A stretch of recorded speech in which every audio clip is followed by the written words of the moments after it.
So I think personally it's really important that patients are offered research opportunities. There is evidence to suggest that it improves their health outcomes, but also it's really important because it influences the outcomes of patients who are further down the line, who will be coming behind them.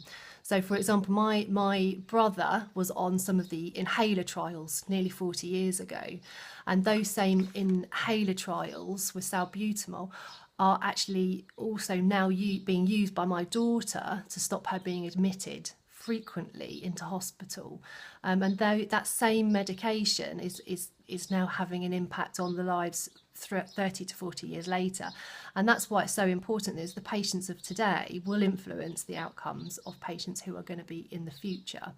And so when you are being offered when a patient does come and see you and says, you know, I want to get involved in research, but your organisation doesn't offer that, and that might be for many reasons, what I would suggest that you do is, if this patient has any other professionals in their care, it might be that, say, some of the other professionals within that team are research aware, or that they have research contacts for the patient to be put into contact with research organisations.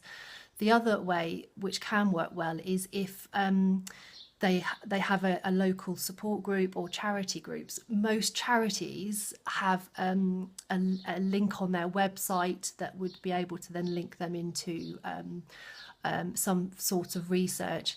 If the patients had a specific study that they were looking at, then actually it might be worth them contacting the study directly and seeing if the study was recruiting more participants in the area, and to see if they meet the eligibility for that study.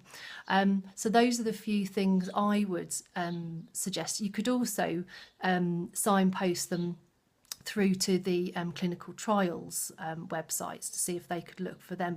But sometimes it's useful to go back to the charities or the professionals, because they would be able to signpost patients more accurately into studies that would be more appropriate for them. Thank you.